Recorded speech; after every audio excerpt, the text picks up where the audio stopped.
Have you ever felt like life is just throwing these massive questions at you and you just don't know how to answer? Well, what if I told you that a 2,500-year-old collection of dialogues holds some of the most powerful psychological tools for our crazy modern world? And look, this isn't about religion. It's about learning the art of having a conversation with life itself. I mean, that's the big one, isn't it? When things get really tough, when you're feeling confused or hurt, where do you even begin to look for answers that, you know, actually work? The wisdom we're going to dig into comes from a pretty amazing place, a series of dialogues from ancient Buddhist tradition. And what's so incredible about them is that they don't just hand you a list of answers. Instead, they give you a whole new way to think about your problems.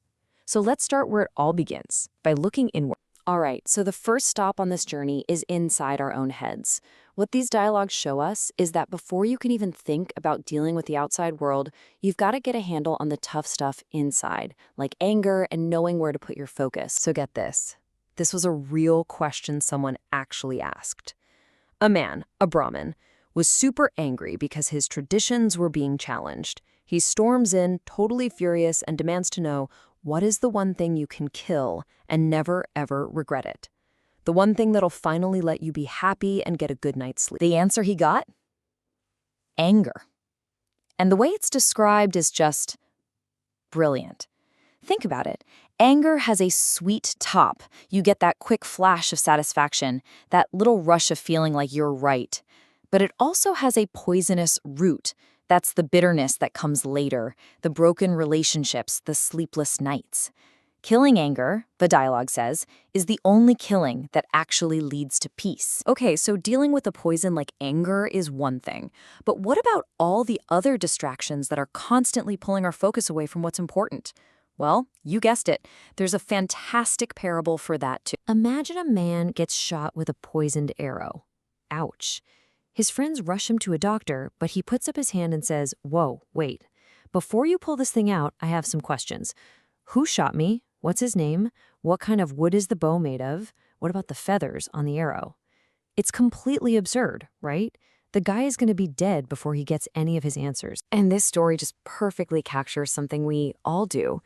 We get so hung up on the who, what, where, why of our pain that we forget about the one thing that actually matters: getting the arrow out. The wisdom here is just so practical. Deal with the immediate suffering first. The philosophical deep dives can wait. Simply put, you have to deal with the arrow. So, if that's how we start to manage our inner world, how do we take this thinking and apply it to our interactions with other people? Especially, when those interactions get negative. This next story is just fantastic. It's about another angry guy who just unloads a whole storm of insults on the Buddha. And after he's all done, the Buddha, totally calm, flips the whole thing around with a few simple questions. He starts with this one. If someone offers you a gift and you choose not to accept it, who does that gift belong to now? And the angry man, probably a little annoyed, snaps back, "Well, it belongs to the person who offered it, obviously."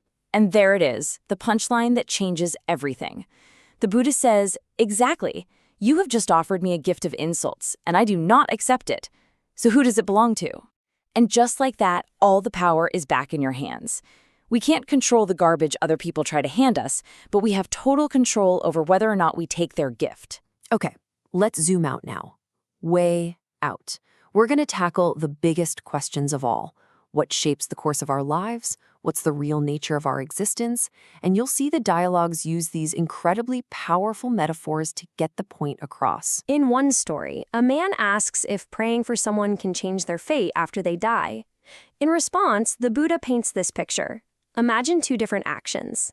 First, you throw a heavy stone into a deep lake. Second, you pour a pot of light, oily ghee, that's clarified butter, onto the water's surface. Now picture a whole crowd of people gathering around the lake. They all pray with all their might, "Float, stone, float." What happens? It sinks. Of course it does. Then the crowd goes over to the ghee and they curse it. "Sink, ghee, sink." And what happens? It floats. The takeaway here is huge. Our actions have natural consequences. They're based on their own nature. A stone is heavy, ghee is light. The wishes, prayers, or curses of other people can't change that basic reality. All right, now for one of my absolute favorites. It plays out like a riddle, so try to follow along. The Buddha meets a young weaver's daughter on the road and asks her a simple question. Where did you come from? And she just replies, I don't know. So he asks her another question. Okay, where are you going? And again, she answers, I don't know. By now, the people watching are starting to get confused, so the Buddha pushes her a little. You don't know? And she looks at him and says, I know. Now everybody is just completely lost. So for his last question, he asks her, you know? And her final answer is, you guessed it, I don't know. What in the world is going on here? And then she lays it all out, and it is just brilliant. She explains, when you asked where I came from, you meant from my previous life. And that, I don't know. When you asked where I'm going, you meant after I die. And that, I also don't know. But when you asked if I don't know, you meant, don't you know you're going to die? And that I know for certain. And when you asked if I know, you meant, do you know when you will die? And that, I don't know. In one short, amazing conversation, this young woman showed a deeper understanding of life and death than most people ever find. So, after all this, after digging into anger, focus, insults, life, death, the whole shebang, what's the final takeaway? What's the point of all these stories? It all comes down to this really powerful idea. The Buddha, who is sometimes called the Tathagata, compared himself to a guide. He can give you perfect directions to a city. He can tell you every path, every landmark, every single turn you need to take. But he can't walk that path for you. These dialogues, they aren't a rule book, they're a roadmap. They are tools for your journey. Ultimately, these ancient stories put the ball right back in our court. They teach us how to be more skillful in our dialogues with ourselves, with other people, and with life's biggest questions. They point out the way, but we're the ones who have to provide the answers with how we live. So I guess the only question left is, what will your answer be?